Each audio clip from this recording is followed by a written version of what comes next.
در همه دور و زمان برای شناخت هر محل، دهه و یا شهر و ولایت، نمایندگان آن دیار که صاحب علم و معرفت هستند، نقش داشته می توانند. زیرا جامعه همیشه به آن شخصیت‌های احترام و جا می آورد که برای دیگران نمونه بوده توانند. قهرمان نوبتی برنامه پیراهه دانشمند معروف است که چی در تاجیکستان و یا چی بیرون از آن در جاده خود استوار بوده به هر رشد علم تاجیک خدمت‌های شایان کرده است.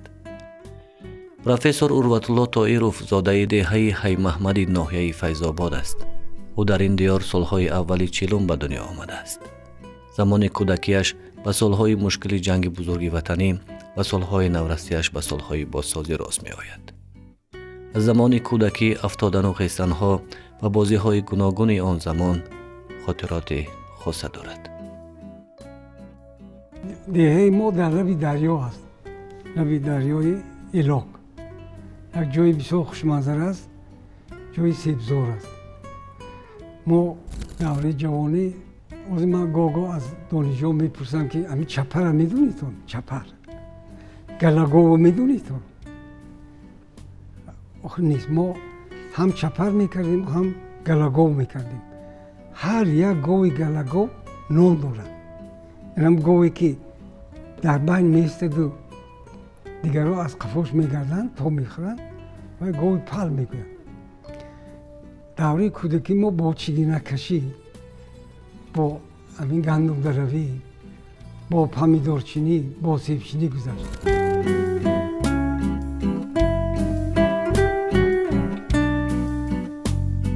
اروتالله هنوز به دنیا نآمده از مهر پدر محروم می شود و زمان کودکی در تربیه مادر می ماند. او می گوید که از رحمتی پدرش بجز از کتاب چیزی نمانده بود. آن زمان مکتب دهه حی محمد 4 ساله بود. به این خاطر نخستین دانش روزگار را از همین مکتب می گیرد. متاسفانه ما در شکم مادرم بودم که پدر از دنیا گذشتن و در تربیه مادر ماندیم. هزار بار شکر بی‌حد که محیط ما را در همه دوره هم نگاه‌آبی کرد و در قشلاق که من دهه‌ای که من میخوندم مکتبی میانه نبود. اون وقت مکتب ابتدایی میگفتند و مکتب میانه 4 ساله بود. بعد ختم مکتب 4 ساله و دهه دیگر رفتن در کار بود. دهه گنبلاغ میگویند، حاضر مهرآباد نام دارد. بعد ختم مکتب 4 ساله اروتالله به مکتب اینترنتی ناحیه فیض آباد راه می‌یابد و دوام تحصیل را آنجا می‌گیرد. در مکتب اینترنت از فن‌های گوناگون دانش آموخته یکی از خوانندگان خوب محسوب می‌گردد. محض در همانجا خواهش تحصیل در مکاتب عالی در دلش پیدا می‌شود. مکتب اینترنت یک چیزی خوب داشت که بسیار کتابخوانی نزد داشت. از بس که ما در خود خوابگاه اینترنت خوب می‌رفتیم، کارمان فقط به کتابخوانی بود. و در مکتب عجیب بود. بسیار معلم‌های جدی داشتن. خوشبختانه همین خیلی شد که ما راهم از خوابگاه تا مکتب و تا کتابخانه مکتب بود. اونجا یک معلم زبان ادبیات داشتیم با نام زاهدوف، جاشون جنت باشد. معلم خیلی سختگیر بودن. همین بعدی از همون کس تعلیم گرفتن من نیت کردم که باید همین ساحه علم رو از خود کنم. سال 1960 به شهر دوشنبه می آید و حجت‌هایش را به دانشگاه دولتی تاجیکستان می سپارد. سال اول با گرفتن 3 بهای 5 و 1 بهای 4 به دانشگاه داخل نمی شود. 1 سال در کارخانه به کار در آمده در کورس آمادگی تحصیل می کند و سال دیگر باز حجت‌هایش را به این دانشگاه می سپارد. سال دوم همه امتحان‌ها را با بهای 5 می سپارد، ولی با کدام یک اشتباه نامش میان داخل شدگان نمی براید. با مصلحت همسالان نزد رکتور آن وقته دانشگاه می رود. کمیسی مندتی شد، همه جیغ میزنن نام من نیست. با همون حادثه سال 60 تکرار شد. خود دانشجویی که در مدت یک ماه یک جای امتحان میسپردیم میدانستند که من همه امتحانهای 5 سپردم. حیران شدم. یک همکورس داشتم، یک رفیق مولا محمد رجبی مسجوعی میگفتن، بچه جسوری وای بود. گفت که یه خیرت برایشته نمیدونه جنجال نمیکنی. گفتم من چی خیلی کنم بخواهید همه چیز من نی. سید حلیموف از این آگاه شد، گفت که نزدی رکتور دارم. اون وقت رکتور سال اشرف رجبوف بودن، یک مردی خیرتمند، یک مردی دانشمند، این خیلی حقوق شناسی خوب. لیکن اون وقت نزد رکتور در آمدن ماهی اوگوست بسیار مشکل بود. می بیام میگم دارم، بچه ها نبدارا خیلی سرخ بستگی بودن، میگویم که من همین امتحانهای 5 سپردم، من قبول نمیکردم، میخندم. همینو آمدن دویده رفتم و خودمو پرت بودم پیش رکتور در همون داخل شوی نزدیدن. گفتم استاد من خوندن میخوام. گفت بسیار کاری خوب میکنی، لیکن برای خوندن گفتن بهای 4 و 5 گرفتن در کار. گفتم استاد من سال گذشته 31 4 و 3 5 گرفتم، قبولم نکردم. این سال همشه 5 گرفتم، قبولم نکردم. کجا روم؟ حیران شدم که چه خیلی کدام فکر گفتم تاریخ فیلولوژی. وقتی وادیموس میکشم وقت فامیلی من طاهیروف نبود، قربانوف بود. قربانوف دیکتان 5، انشا 5، تاریخ 5، زبان ادبیات دهانی 5. خلاصه گفتن که پسرم تو دانشجویی؟ گفتم نه استاد. من پرسید همین خیلی گفتن نشد. امسال کاتبش روز بود جیغ زد، فرمان برای اول نامی من نوشت، به نام دیگر آید.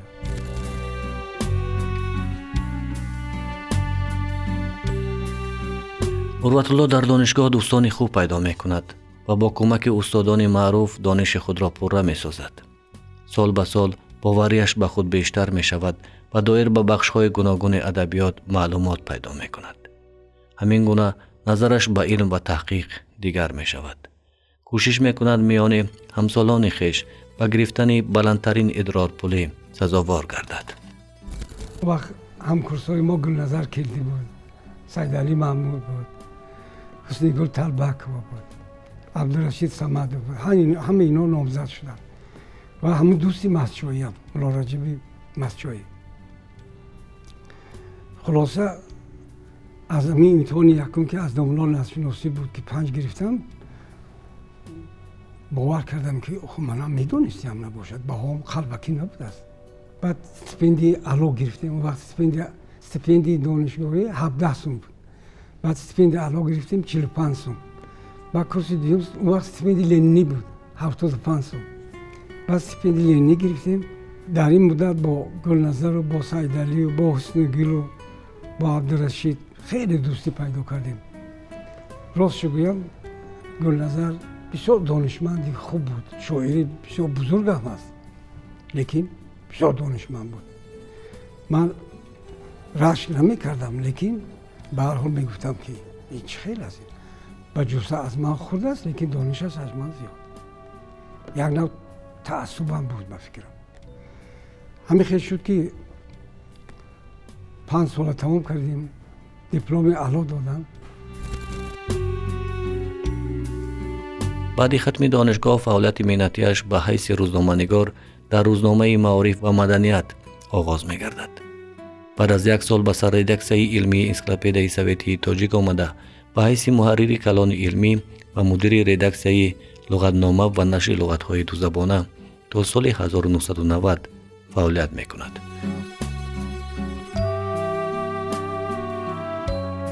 آموزگار و ادبیات سند یک تا بود، معارف مدنیت بود.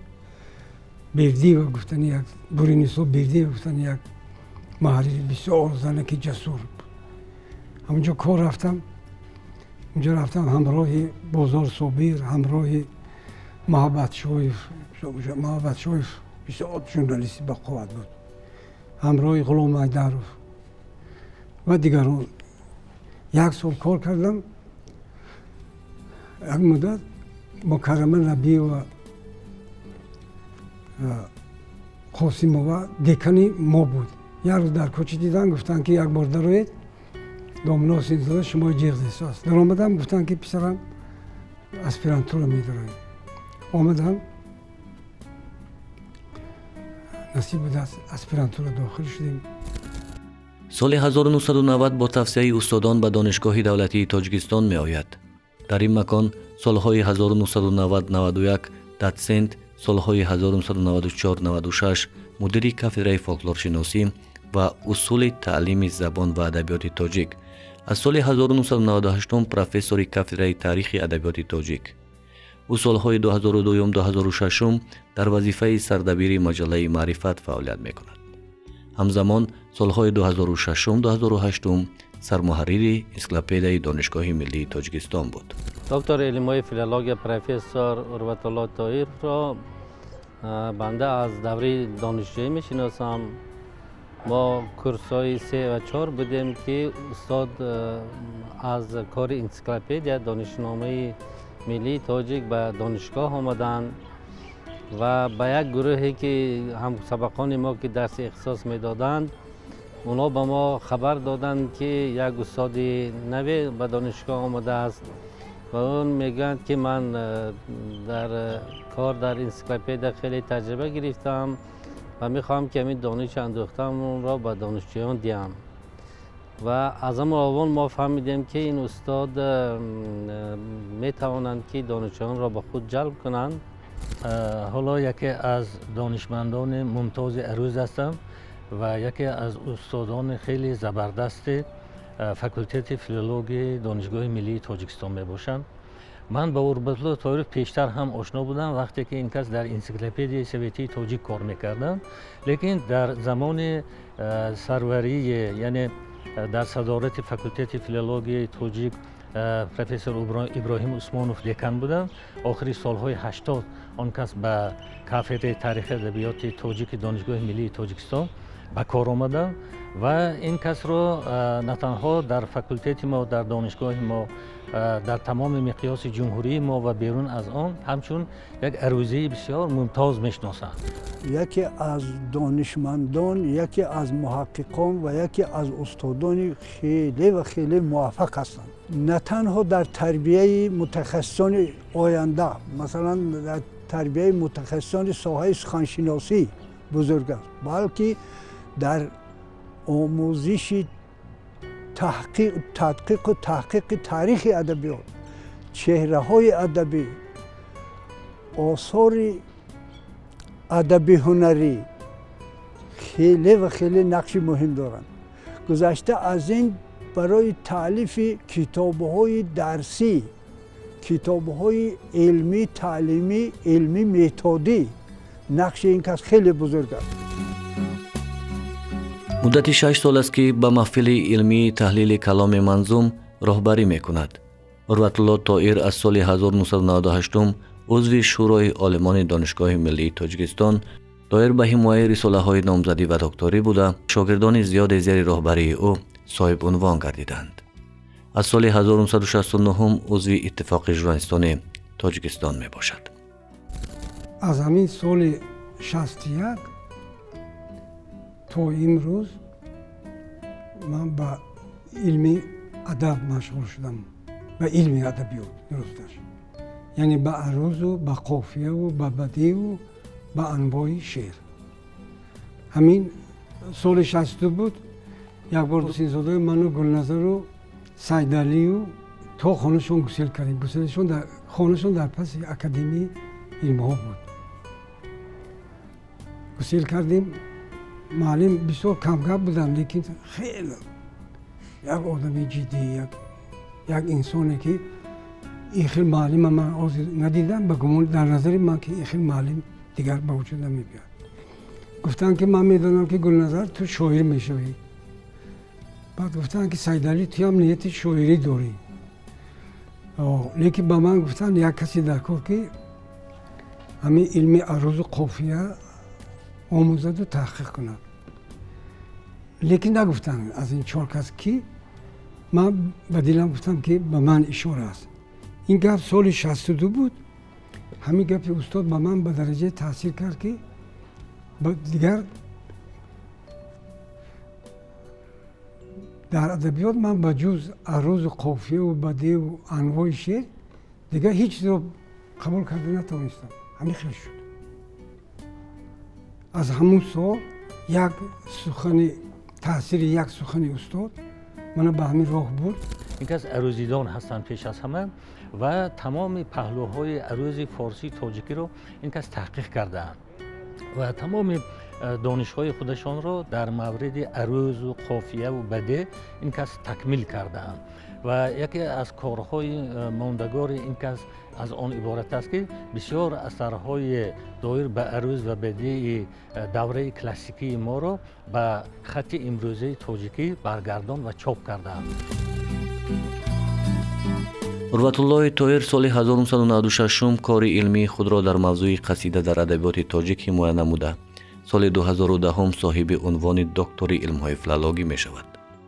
бояд изҳор дошт ки бидуни масъалаҳои умумии адабиётшиносӣ ба таҳқиқи соҳаҳои камомӯхташудаи илми адабиётшиносӣ чун арӯз, қофия ва бадеъ таҳқиқоти судманд анҷом додааст.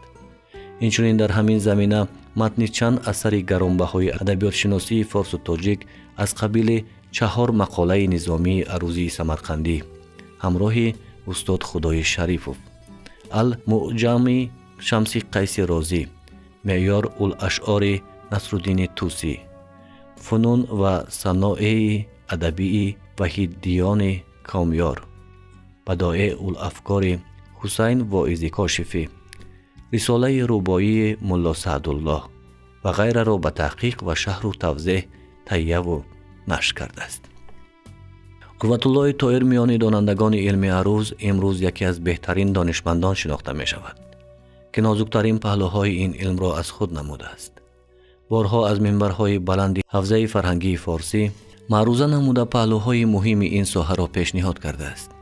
дар ин соҳа шогирдони зиёдеро даст гирифтааст ки имрӯз дар бахшҳои гуногуни хоҷагии халқ фаъолият мекунанд.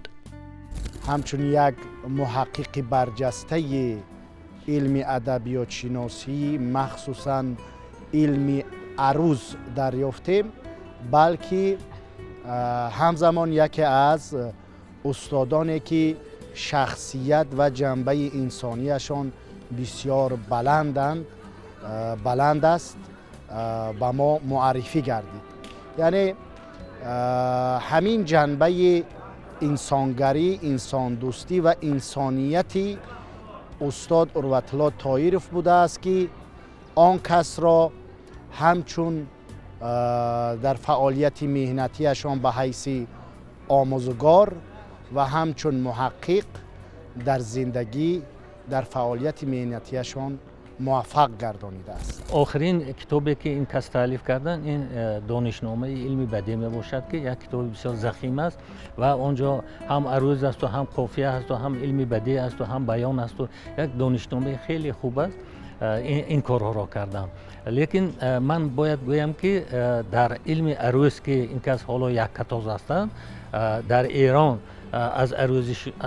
از عروضیان خیلی پیشرفته زمان معاصر وحیدیان کامیار بود. تقی وحیدیان کامیار این استاد دانشگاه فردوسی مشهد بود.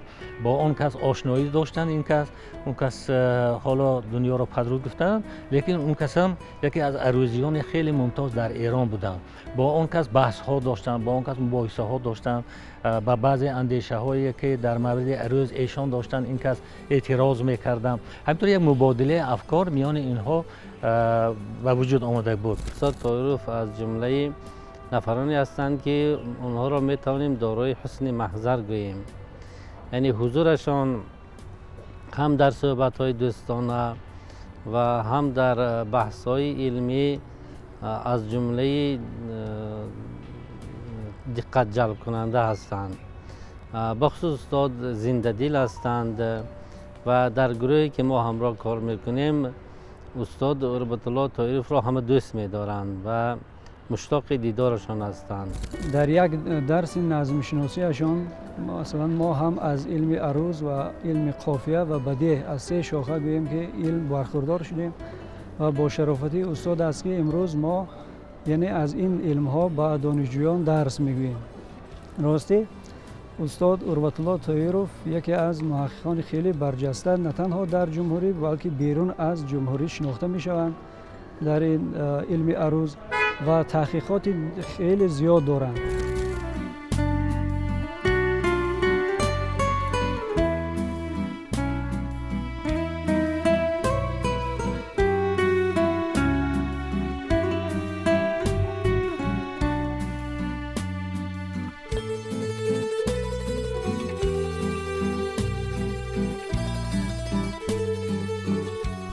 ما قریب از شعر ادبیات کلاسیکی در وزن قافیه غلط خیلی کم می‌یابم، اما باور کنید که در شعر امروزه قریب شعر نیافتم که بی غلط نیافتم.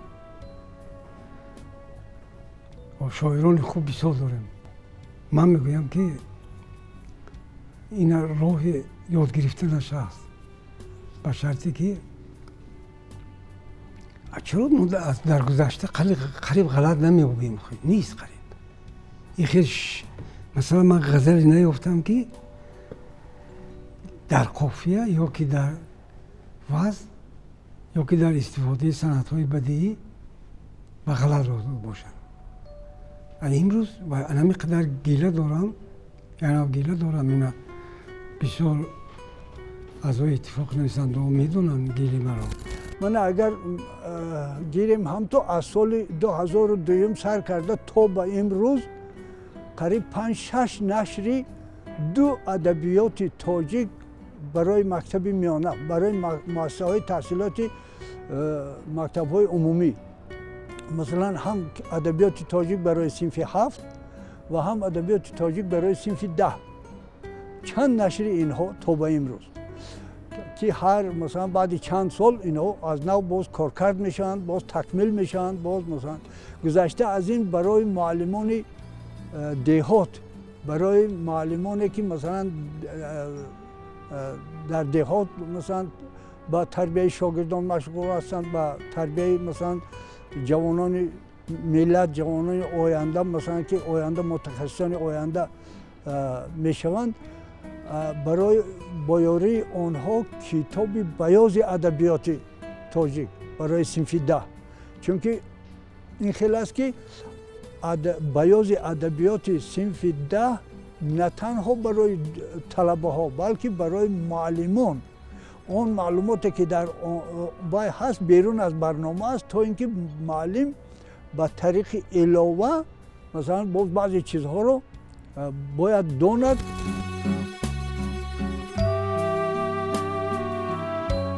تا به امروز نزدیک به 60 کتاب‌های علمی و عاموی نوشته است و بیش از 1000 مقاله در مجله و هفته‌نامه‌ها به تب رسانیده است.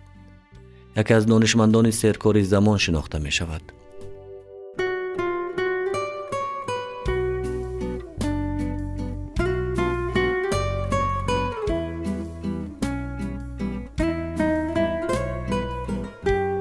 اگر من گویم که اون چیزی که میخواستم کنم کرده باشم، نکردم.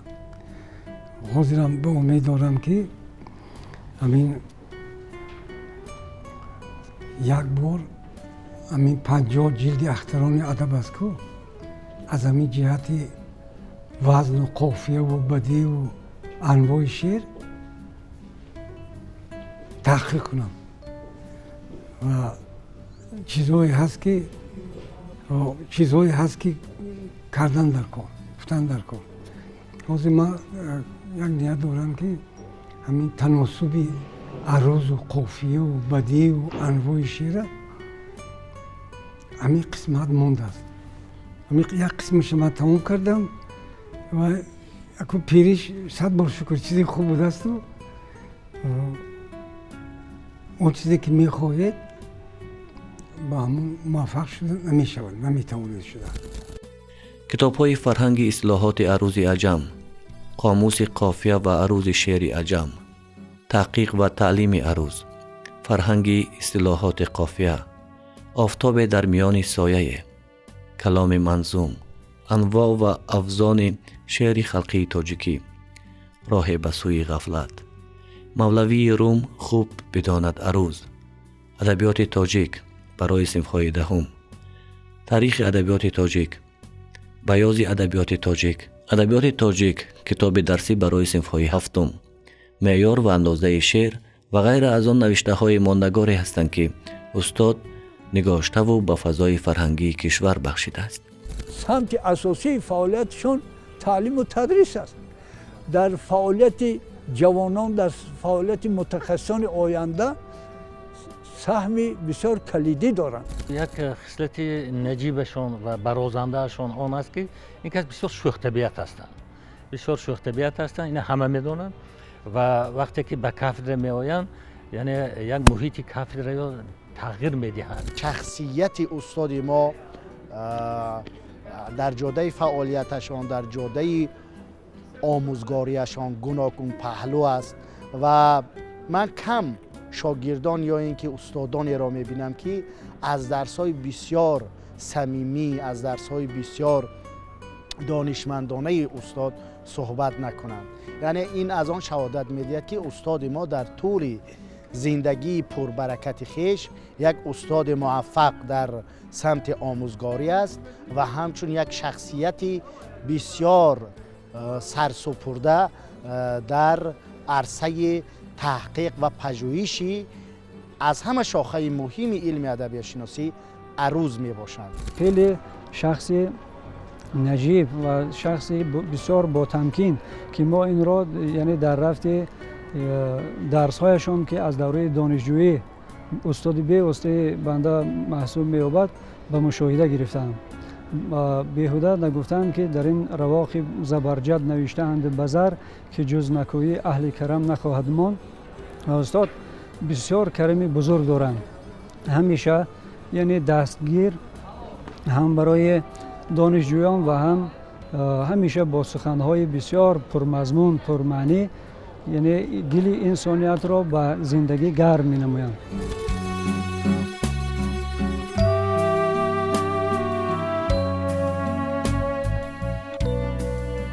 امروز در سن کمالات است ولی هنوز به تحقیق مشغول است. هر هفته به دانشگاه می آید، با شاگردان مصلحت می دهد و با دوستان دیدار می بیند. از تقدیر نصیب گشته اش شکرانه می کند که توانسته تا جای بحر ادبیات تاجیک خدمت بکند.